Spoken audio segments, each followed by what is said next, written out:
आज हम दोस्तों क्लास 11th साइंस के अंदर हम पढ़ेंगे ऑर्गेनिक केमिस्ट्री। और ऑर्गेनिक केमिस्ट्री में आगे एक चैप्टर दे रखा है कार्बनिक रसायन एवं मूलभूत सिद्धांत। कार्बनिक रसायन एवं मूलभूत सिद्धांत। अब इसके अंदर आपको पहले सामान्य जानकारी के तौर पर आपको ये लिखना है कि ऑर्गेनिक केमिस्ट्री या कार्बनिक रसायन क्या होती है। इस कार्बनिक रसायन का अंग्रेजी में कहते हैं हम ऑर्गेनिक केमिस्ट्री।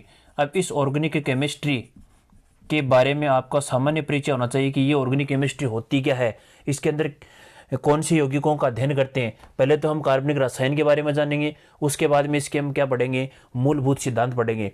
और धीरे धीरे उसके बाद में हम क्या करते हैं कि जो कार्बनिक यौगिक होते हैं, कार्बनिक रसायन में कार्बनिक यौगिकों का अध्ययन करते हैं। और जो कार्बनिक यौगिक होते हैं वो किसके उत्पन्न होते हैं, हाइड्रोकार्बन एवं हाइड्रोकार्बन के उत्पन्न, उसका हम नामकरण पढ़ेंगे। जो आपने 10th क्लास में थोड़ा बहुत उसके परिचय के बारे में पढ़ा था कि वहां पर एक चैप्टर था कार्बन एवं उसके यौगिक, तो उसी को हम हाइड्रोकार्बन एवं उसके व्युत्पन्न में शामिल करते हुए देखो ये लगातार 2 चैप्टर आपके, एक तो कार्बनिक रसायन एवं उसके मूलभूत सिद्धांत और उसके जस्ट नीचे दे रखा हाइड्रोकार्बन।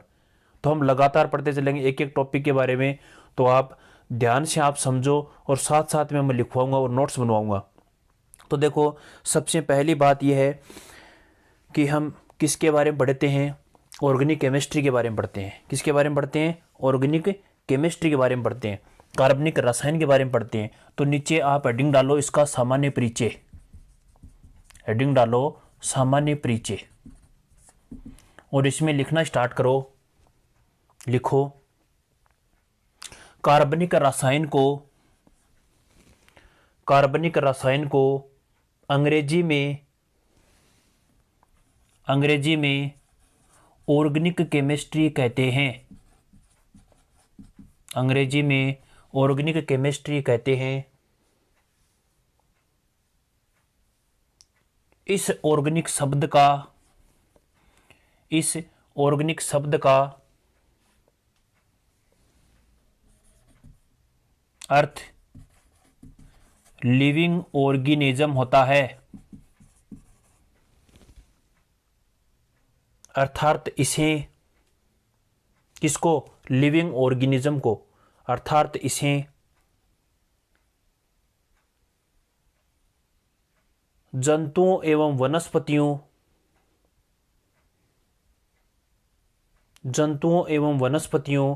के अंदर होने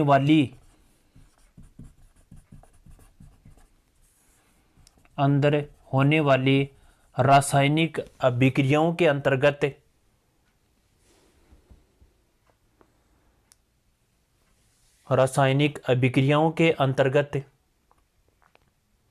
कार्बनिक रसायन को रखा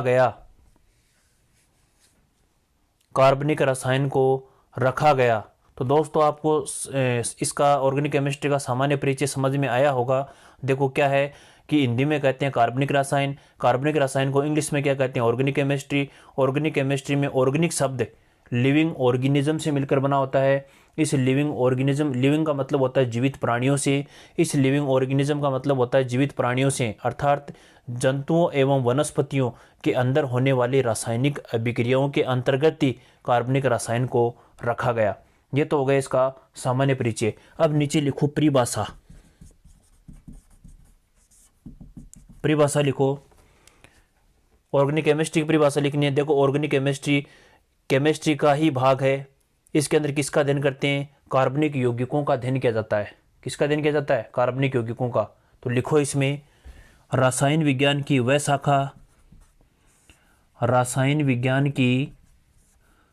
शाखा जिसमें कार्बनिक यौगिकों के कोष्ठक में लिख लेना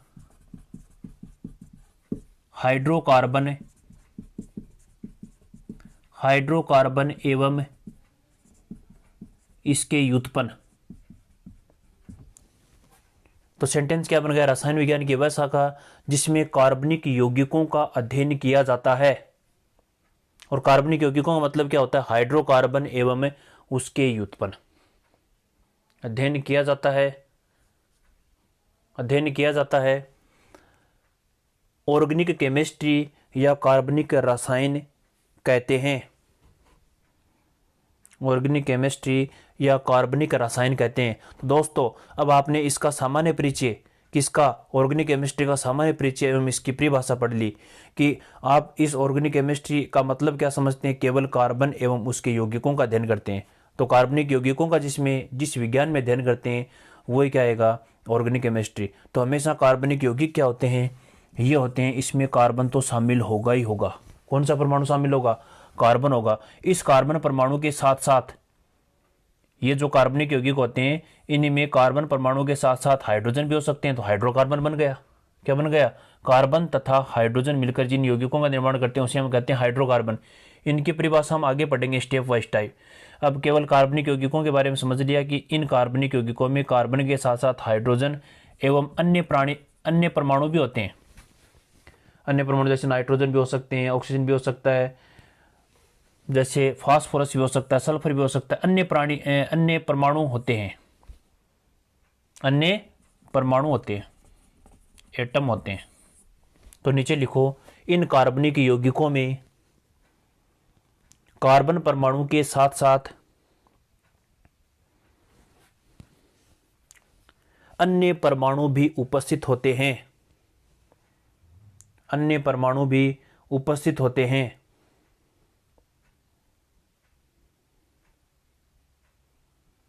यह आपने लिख लिया, यह हो गया सामान्य परिचय और इसकी परिभाषा। अब इसके बाद में ये जो कार्बनिक यौगिक होते हैं, ये कार्बनिक यौगिक होते हैं या नहीं, इन यौगिकों के बारे में पता करने के लिए प्राणियों के अंदर ये जो कार्बनिक यौगिक है इसका निर्माण किस प्रकार से होता है, इसके आधार पर एक सिद्धांत दिया गया, उसका नाम है वाइटल थ्योरी। वाइटल थ्योरी का मतलब होता है जैव शक्ति सिद्धांत, जैव शक्ति सिद्धांत। अब देखो, अब आपने हेडिंग डाल ली होगी जैव शक्ति सिद्धांत, इसको इंग्लिश में कहते हैं वाइटल थ्योरी। देखो जैव का मतलब होता है प्राणियों के अंदर शक्ति प्रदान करने वाले यहाँ पर कौन से यौगिक आपने पढ़े, कार्बनिक यौगिक। कौन से यौगिक, कार्बनिक यौगिक। तो इन कार्बनिक यौगिकों का निर्माण कैसे होता है, कहाँ पर होता है, ठीक है, इस कार्बनिक यौगिकों की पहचान के बारे में बताने के लिए कौन सा सिद्धांत आता है, जैव शक्ति सिद्धांत। तो इसमें 1815 में एक वैज्ञानिक आता है बर्जीलियस। 1815 में बर्जीलियस नामक वैज्ञानिक ने यह कहा कि जो जीव जंतु एवं प्राणी होते हैं, जीव जंतु या वनस्पति या प्राणी होते हैं, इन मतलब प्राणियों के अंदर भाई शरीर के अंदर है, जीव जंतु है, पेड़ पौधे, इनका शरीर होता है, इन शरीर के अंदर इन कार्बनिक यौगिकों का निर्माण किससे होता है। तो इस बर्जीलियस ने यह कहा कि इन प्राणियों के शरीर के अंदर होने वाली रासायनिक अभिक्रियाओं से इन कार्बनिक यौगिकों का निर्माण हो गया, इन कार्बनिक यौगिकों का निर्माण हो गया। और इसके बाद में आता है वोलर ये कहता है कि इन कार्बनिक यौगिकों का निर्माण किससे होता है, अकार्बनिक यौगिकों से होता है। वोलर आता है 2828 में, वोलर नामक वैज्ञानिक। देखो इसका जन्मदाता जैव शक्ति सिद्धांत को मूल रूप से देने वाला वैज्ञानिक तो कौन था, बर्जीलियस ही था। और वोलर क्या कहता है, वोलर ये कहता है कि अकार्बनिक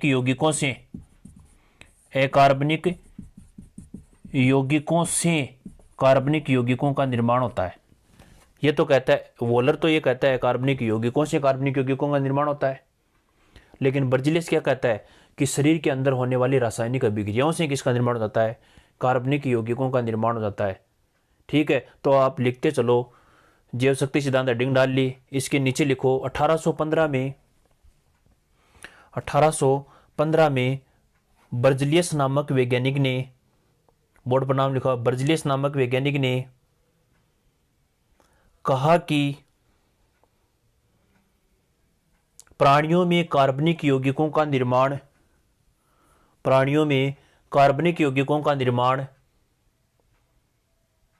उसके शरीर में होने वाले रासायनिक अभिक्रियाओं से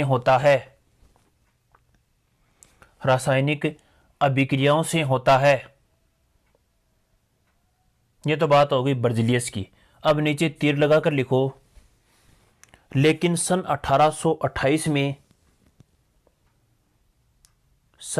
1828 में वोहलर नामक वैज्ञानिक ने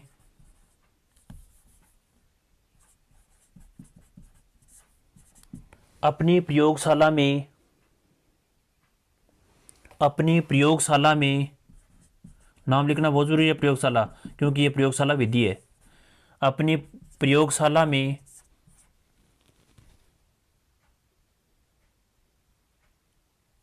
प्रयोग के माध्यम से पता किया कि अकार्बनिक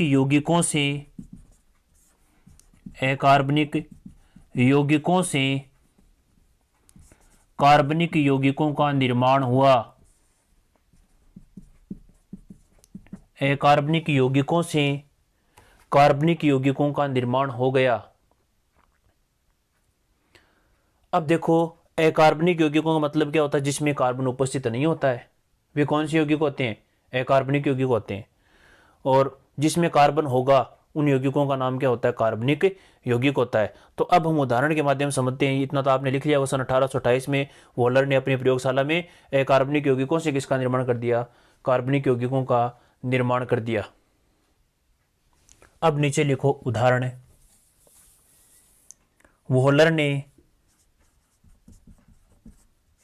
वोहलर ने पोटेशियम साइनेट, जिसका सूत्र मैंने बोर्ड पर लिख दिया है, इसका नाम है पोटेशियम साइनेट। वोहलर ने पोटेशियम साइनेट तथा अमोनियम सल्फेट को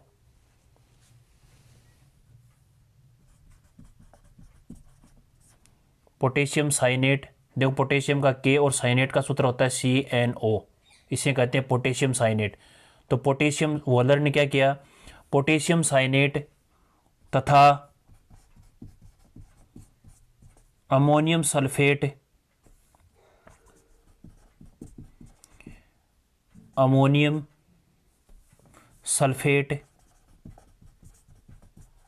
की आपस में क्रिया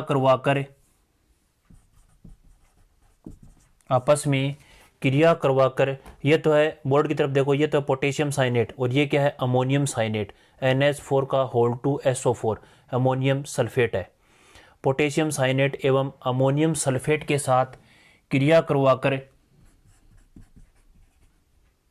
अमोनियम साइनेट अकार्बनिक यौगिक का निर्माण कर दिया। अमोनियम साइनेट का निर्माण कर दिया। अमोनियम साइनेट का निर्माण कर दिया, जो एक अकार्बनिक पदार्थ था। ये रिएक्शन उतार लो आप। ये तो है पोटेशियम साइनेट, ये है अमोनियम सल्फेट। आपस में क्रिया करवा दी, पोटेशियम के साथ जुड़ गए सल्फेट और अमोनियम के साथ क्या जुड़ गए? साइनेट। फर्स्ट स्टेप में अपने प्रयोग में ये देखा। उसके बाद में इसने तुरंत बाद क्या किया? जस्ट इसके नीचे लिखो अमोनियम साइनेट को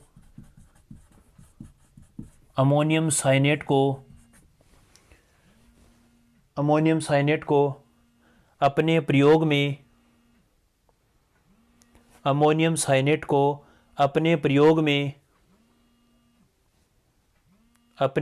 में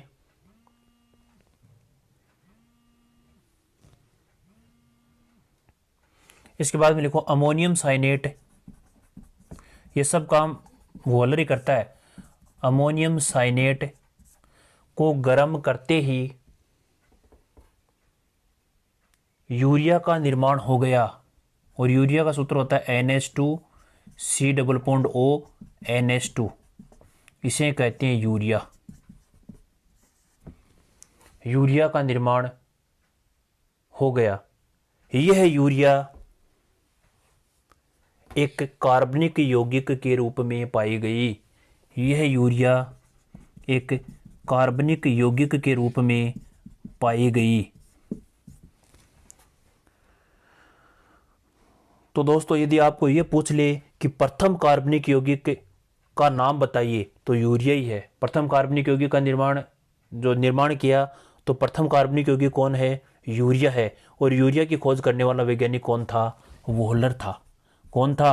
वोहलर था। कई बार क्वेश्चन आ चुका है कि वोहलर जो वैज्ञानिक है वो क्या है? प्रथम कार्बनिक यौगिक की खोज करने वाला। और प्रथम कार्बनिक यौगिक का नाम बताइए, उसका नाम है यूरिया। क्या नाम है? यूरिया। देखो, सबसे पहले अकार्बनिक यौगिक लिया और अकार्बनिक यौगिक से किसका निर्माण कर दिया? कार्बनिक यौगिकों का निर्माण कर दिया। देखो यहाँ पर कौन सी कॉन्सेप्ट और कौन सा सिद्धांत है वो फेल हो जाता है। बर्जलियस का सिद्धांत यहाँ पर वोहलर क्या कर देता है? फेल कर देता है। क्यों? क्योंकि बर्जलियस तो ये कहता है कि शरीर के अंदर होने वाली रासायनिक अभिक्रियाओं से किसका निर्माण होता है? कार्बनिक यौगिकों का निर्माण होता है। लेकिन वोहलर क्या कहता है कि अकार्बनिक यौगिक से किसका निर्माण कर दिया? कार्बनिक यौगिकों का निर्माण कर दिया। और वो कार्बनिक यौगिक कौन सा है? यूरिया है। यूरिया। इसने ये भी बताया कि ये यूरिया है। यूरिया किससे करता है? कि अमोनियम साइनेट अकार्बनिक यौगिक से किसका निर्माण कर देता है? यूरिया का निर्माण कर देता है। तो दोस्तों आपको समझ में आया होगा कि सबसे पहले हमने कार्बनिक रसायन का परिचय पढ़ा, परिभाषा पढ़ ली, किस प्रकार से इसके शब्दों को यूज में लेते हैं, और इसके बाद में हमने पढ़ा जैव शक्ति सिद्धांत। ये तो हो गया कार्बनिक रसायन एवं कार्बनिक यौगिकों के बारे में। अब हम इसके बाद में मूल रूप से इसके अंदर कौन सा तत्व होता है? कार्बनिक यौगिकों में कार्बन परमाणु होता है। कौन सा परमाणु होता है? कार्बन परमाणु होता है। अब इस कार्बन परमाणु की अब दोस्तों इसके बाद में क्या आएगा? इसके बाद में यह आएगा कि जो कार्बनिक यौगिक होते हैं, इन कार्बनिक यौगिकों में मूल परमाणु क्या होता है? हमने ये पढ़ा था कि कार्बन परमाणु के साथ साथ कोई अन्य परमाणु भी होते हैं, जैसे हाइड्रोजन भी हो सकता है, ऑक्सीजन भी हो सकता है, नाइट्रोजन भी हो सकता है, फास्फोरस भी हो सकता है, सल्फर भी हो सकता है। लेकिन मूल परमाणु क्या होता है? कार्बन होता है। अब मूल परमाणु कार्बनिक यौगिकों में कार्बन होता है, तो बताओ कार्बन, नीचे लिखो कार्बन, कार्बन की विशेषताएं, कार्बन की विशेषताएं, फटाफट लिखो आप कार्बन की विशेषताएं। पहली विशेषता है कि कार्बन परमाणु का परमाणु क्रमांक कितना होता है? 6 होता है। लिखो कार्बन का परमाणु क्रमांक 6 होता है एवं इसमें 6 इलेक्ट्रॉन एवं 6 ही प्रोटॉन होते हैं। यह आपने पढ़ लिया कि जितना परमाणु क्रमांक होता है उसके उतने ही तो क्या होते हैं? प्रोटॉन होते हैं, और उतने क्या होते हैं? इलेक्ट्रॉन होते हैं। लिख लिया आपने, परमाणु क्रमांक 6 होता है, इसमें 6 ही प्रोटॉन और 6 ही क्या होते हैं? इलेक्ट्रॉन होते हैं। आगे वाला पॉइंट लिखो कार्बन परमाणु की संयोजकता, कार्बन परमाणु की संयोजकता 4 होती है। कार्बन परमाणु की संयोजकता 4 होती है। नीचे लिखो यह कार्बन परमाणु अन्य कार्बन परमाणु के साथ सहसंयोजक बंध बनाते हैं। सहसंयोजक बंध बनाते हैं जो सांझे के द्वारा बनता है, जो सांझे के द्वारा बनता है। बस इतनी लिखना है आपको। अब देखो कार्बन की विशेषता आपके सामने आ गई। कार्बन परमाणु की संयोजकता कितनी होती है? 4 होती है। कितनी संयोजकता होती है? 4। अब 4 संयोजकता को बताने के लिए 2 वैज्ञानिक आते हैं और दोनों वैज्ञानिक क्या करते हैं? अपने अपने सिद्धांत देते हैं। उससे कार्बन का स्थायित्व स्टार्ट हो जाता है। ठीक है। अब नीचे हेडिंग लिखो, ये विशेषता लिख ली, नीचे हेडिंग लिखो कार्बन परमाणु की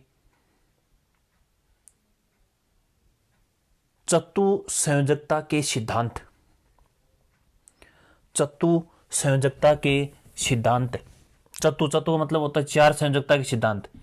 4 या चतु संयोजकता के सिद्धांत। पहला सिद्धांत लिखो, 2 सिद्धांत दिए, पहला सिद्धांत लिखो, मैं बोर्ड पर लिख देता हूं।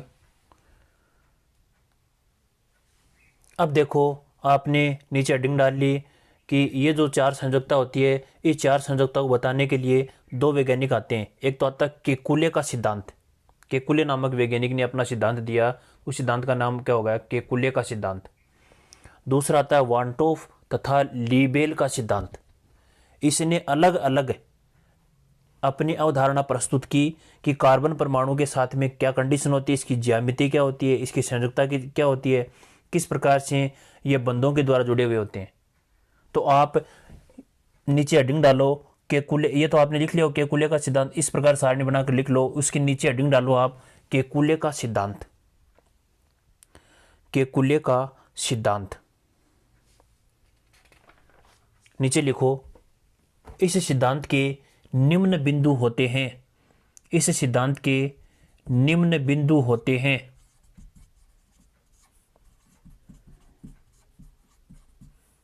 इस सिद्धांत के निम्न बिंदु होते हैं। नंबर 1 लगाकर लिखो, कार्बन परमाणु, इसने सबसे पहले केकुले ने बताया था, लिखो कार्बन परमाणु की संयोजकता 4 होती है, यह बात केकुले ने कही। नंबर 2 पॉइंट लगाकर लिखो,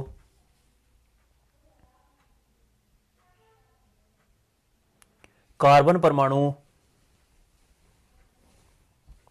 केकुले ने यह कहा कि कार्बन परमाणु, देखो सामने देखो, एक कार्बन परमाणु अन्य कार्बन परमाणु के साथ, बात समझ में आ रही है, एक कार्बन परमाणु अन्य कार्बन परमाणु के साथ एकल, कोमा, एकल,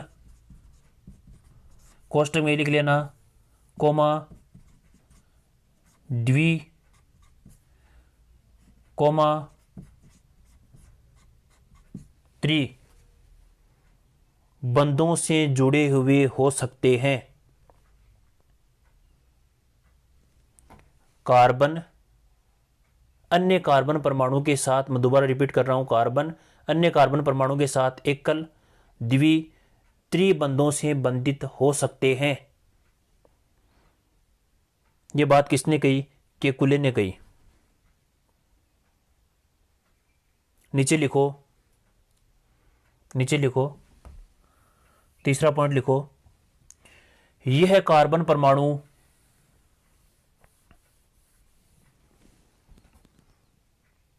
दूसरे कार्बन परमाणु से, दूसरा कार्बन तीसरे कार्बन परमाणु से जुड़कर एक लंबी श्रृंखला का निर्माण करते हैं, जिन्हें कार्बन श्रृंखला कहा जाता है, जिन्हें कार्बन श्रृंखला कहा जाता है। नीचे लिख लेना, देखो एक कार्बन से दूसरा, दूसरे से तीसरा, इस प्रकार से बहुत सारे जुड़े होते हैं। जिस प्रकार से आपको प्रार्थना में आपकी लाइन बनाई जाती है तो एक के बाद एक खड़े होते हैं, उसी प्रकार कार्बन के बाद दूसरा कार्बन, दूसरे के बाद तीसरा, केवल कार्बन की श्रृंखला है, इसलिए इसका नाम क्या होता है, कार्बन श्रृंखला। तो एक कार्बन के बाद दूसरा, दूसरे के बाद तीसरा जुड़ा हुआ होता है, इसे हम कहते हैं कार्बन श्रृंखला। कार्बन श्रृंखला के द्वारा जुड़े हुए होते हैं। यह कार्बन श्रृंखला दो प्रकार की होती है, एक तो होती है विवरंत या खुली। यह कार्बन श्रृंखला दो प्रकार की होती है, विवरंत या खुली श्रृंखला, तथा दूसरी सैवरंत या